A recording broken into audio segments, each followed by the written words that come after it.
Good morning children. Today we will discuss about the thematic maps. In these thematic maps, what this map will explain us. This map will explain us different types of distribution of a particular topic. In this, the maps are prepared for a special purpose of a theme or a thematic maps. It will show us about the particular theme. It will explain about the particular theme. Example like it will explain about like natural vegetation of a country, or else natural soils of a particular country, soils of a particular state, and also it will explain about the population of a particular soils of a particular state, and also a population of a country, and also a climatic region, and also a climatic conditions of a particular place. Now we will discuss about the different soils of the Andhra Pradesh map. Okay, in this they have given some patterns by the explaining of the different types of soils in the Andhra Pradesh. Now we will discuss about the, here they gave some of the patterns they have used here to explain about the different soils. Here they gave index. What do you mean by index? A list of a topics, a list of a things which have mentioned in a map called index. Understood? And now I will explain about the thematic map of a Andhra Pradesh in the distribution of the different soils in a map. First, they have chosen the sandy coastal soils. See here, you have understood coastal. The coastal are near to the sea like Bay of Bengal. The coastal places which are near to the sea of Bay of Bengals. Here they gave the sandy coastal soils. See, they gave one pattern here. I have explained about the pattern here. These are the places which have showing the sandy coastal areas.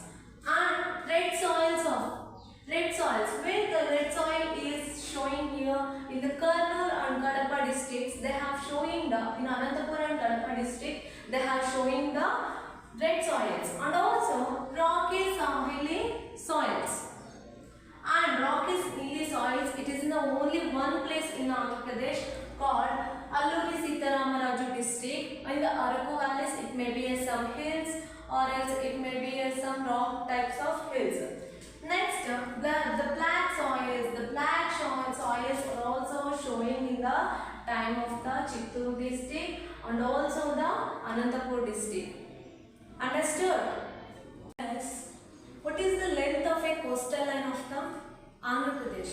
The length of the coastal line of the Andhra Pradesh is 972 kilometers, which are near to the Bay of Bengal. Here, and also we may discuss about the soils here. Red soils are most fertile for the groundnut and simple crops, and also here the black soils are more fertile for the mirchi and cotton. The mirchi and cotton are the two different crops which are mostly grown in the soils of the black soil, and these mirchi and cotton crops are mostly cultivated in the area of the Guntur district.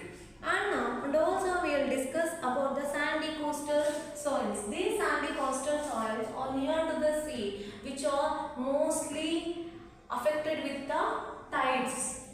Understood? And also rocky hilly soils are mostly, it is in the form of the types of the small forms of the rocks. And next, now I will discuss about the historical. Today we will discuss about the historical maps. In these historical maps, we can know about the history of a particular kingdom or a dynasty, and what type of architecture they have used, and what type of instructions they have built it, and also what type of constructions they have built it, and also trade relation of a one country to another country, imports and exports, what type of goods they have doing in the trade, and what in which ways they are doing trade from one country to another country. These all details we can know in the maps of historical maps. Here we will discuss about the definition of history. History is a record of a past factual events. It is a record. It is a book. It will show about the past events, exactly show the past events which are used in the time of a particular kingdom. Here, in this map, it will shows about the particular kingdom. It may be a land or which is covered by the dynasty. And also, here we will discuss about the map shows historical details, particular past period, and known as historical maps. This provides spatial information of an extension of the region, and also here it will show about the extension of a place. And next, important places, trade routes, and also agricultural relations.